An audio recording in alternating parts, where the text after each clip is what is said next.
विद्यार्थ्यांनो, पुनश्च एकदा मी तुम्हा सर्वांचं इंग्लिश गायडर या चॅनलमध्ये स्वागत करते. आज आपण इयत्ता 9वी इंग्लिशची जी फर्स्ट पोयम आहे 1.1 वॉक अ लिटिल स्लोअर ती पाहणार आहोत. या आधीच्या व्हिडिओमध्ये तुम्हाला वॉक अ लिटिल स्लोअर या कवितेचे वॉर्मिंग अप म्हणजे चिटचॅट क्वेश्चन्स समजून सांगितलेले आहेत. या व्हिडिओमध्ये आपण या कवितेचे stanza by stanza explanation in simple English and मराठीमध्ये पाहणार आहोत.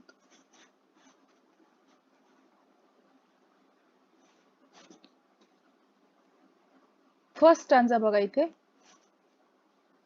Walk a little slower, Daddy, said a little child so small. I am following in your footsteps and I don't want to fall. विद्यार्थ्यांनो, ही कविता जी आहे या कवितेमध्ये speaker कोण आहे? एक छोटासा मुलगा स्पीकर आहे आणि तो आपल्या डॅडीला म्हणजेच वडिलांना इथे बोलत आहे. पहिल्या कडव्यामध्ये तो वडिलांना काय रिक्वेस्ट करतोय? सावकाश चालण्याची रिक्वेस्ट करतोय आणि तो काय सांगतोय की मी तुमच्या पावलांवर पाऊल टाकत तुमच्या पाठीमागे मी येत आहे आणि मला पडायचं नाही आणि म्हणून तुम्ही काय करा, स्लो चाला. असा या स्टँजाचा अर्थ सिंपल मराठीमध्ये होतो. परंतु या कवितेमध्ये जे कवी आहेत, जरी कवी अननोन असले तरी त्यांना अपेक्षित अर्थ वेगळाच आहे. म्हणजे कवीला इथे वॉक या शब्दाचा अर्थ फक्त चालण्याची क्रिया असाच घ्यायचा नाहीये, तर वॉक या शब्दाचा अर्थ कवीला इथे वॉक हा शब्द मेटाफर म्हणून त्यांनी वापरलाय आणि त्याचा अर्थ जर्नी ऑफ लाईफ असा घ्यायचा आहे. त्याचप्रमाणे आणखीन आपण असंही म्हणू शकतो की वॉक म्हणजे act for living a good life. आता इथे नेक्स्ट बघा, फॉलोइंग इन युअर फुटस्टेप्स. आता इथे फुटस्टेप्स याचा सुद्धा अर्थ इथे फुटस्टेप म्हणजे फक्त पाऊल ठसे असा न घेता फुटस्टेपचा अर्थ इथे कवीचे छोट्या मुलाचे जे वडील आहेत त्यांच्या कॅरेक्टरचे जे गुणवैशिष्ट्य आहेत त्याबद्दल इथे सांगायचा. फॉर एक्झाम्पल, वडिलांची वागण्याची पद्धत असेल, त्यांच्यामधले बोलण्याची पद्धत, म्हणजे त्यांचे वेगवेगळे गुण इथे सांगायचे आहेत.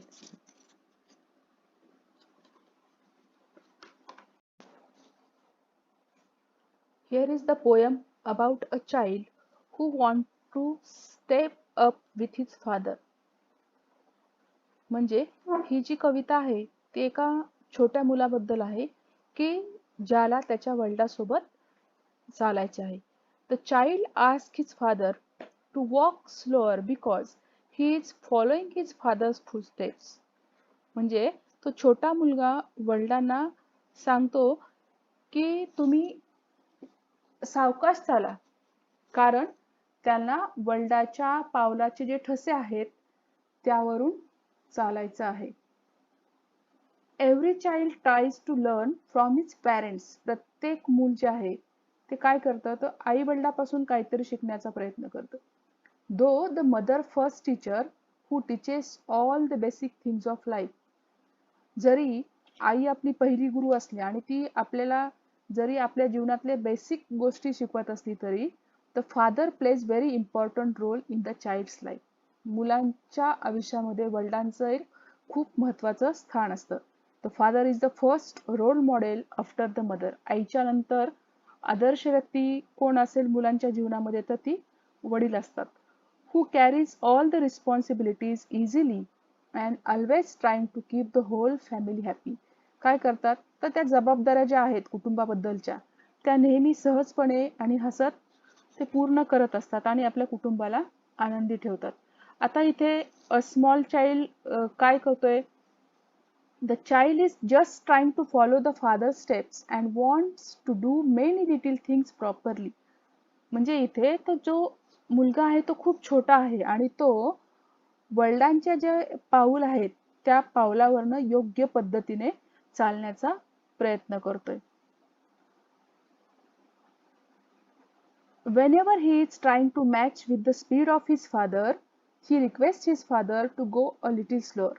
म्हणजे जेव्हा जेव्हा तो वडिलांसोबत जाण्याचा प्रयत्न करतो, तेव्हा तेव्हा वडिलांची चालण्याची गती जास्त असल्यामुळे तो त्यांना सावकाश चालण्यासाठी विनंती करतो. He doesn't want to fall. He doesn't want to commit any mistake. म्हणजेच तो का बरं रिक्वेस्ट करतो वडिलांना सावकाश चालण्याची? तर त्याला चालत असताना खाली पडायचं नाही आणि त्याचप्रमाणे त्याला कोणतीही चूक करायची नाही.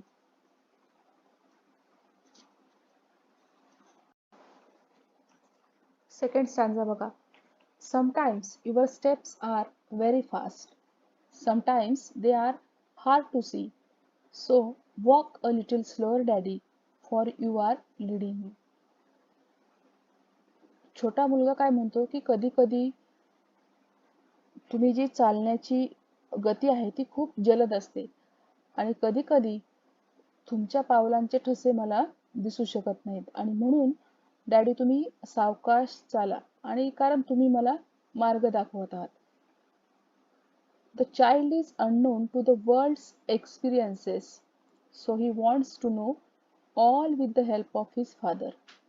म्हणजे जगातील जे अनुभव आहेत हे त्या मुलांना माहिती नाही, त्या मुलाला माहित नाही, तो अपरिचित आहे त्यामध्ये आणि म्हणून तो वडिलांची मदत घेऊन ते अनुभव माहिती करून घेण्याची त्याची इच्छा आहे.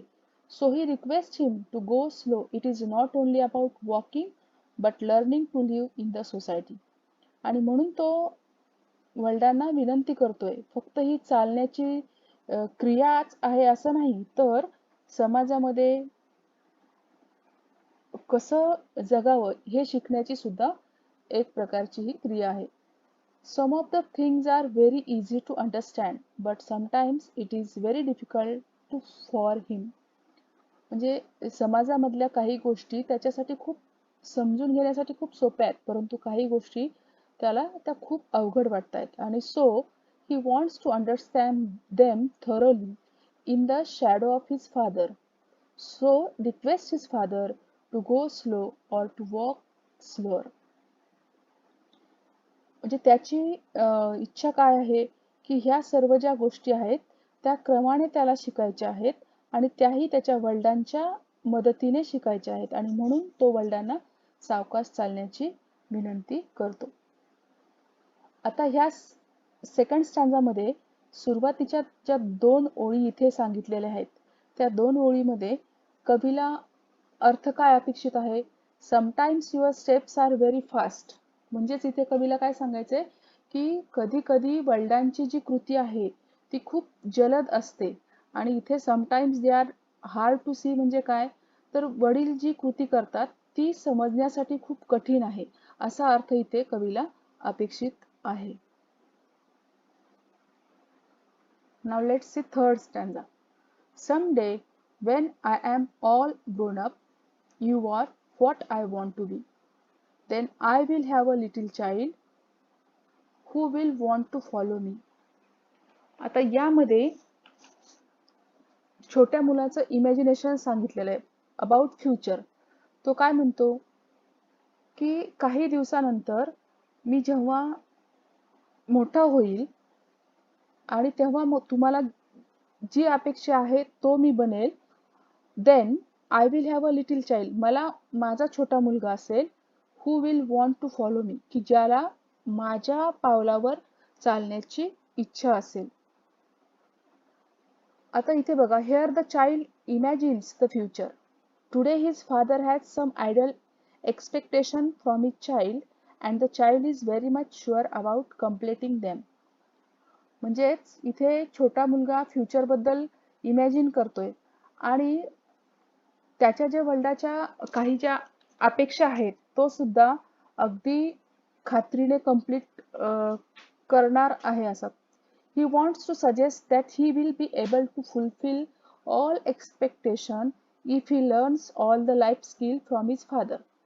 म्हणजे त्याला वडिलांना असं सुचवायचं आहे की वडिलांच्या ज्या अपेक्षा आहेत तो अगदी पूर्णपणे कंप्लीट करणार आहे, परंतु कधी जर त्यांनी या जीवनाचे जे स्किल्स आहेत त्याला योग्य प्रकारे शिकवल्या तर. And apply them in life and to become successful. आणि तो जीवनामध्ये त्याचा उपयोग करणार आहे आणि तो सक्सेसफुल बनणार आहे. So he further imagines that when he will be a grown up person like his father and he will be having his own child again, the child will follow him. परत तो काय कल्पना करतोय, काय imagine करतोय की जेव्हा तो एक प्रौढ व्यक्ती होईल, ग्रोन अप पर्सन होईल त्याच्या वडिलांसारखा, तेव्हा त्याला स्वतःचा छोटं मूल असेल आणि ते मूल सुद्धा त्याच्या सारखंच वडिलांच्या पावलावर पाऊल टाकून चालण्याची अपेक्षा करेल. Now look at the fourth stanza. And I would want to lead just right and know that I was true. So walk a little slower, Daddy, for I must follow you.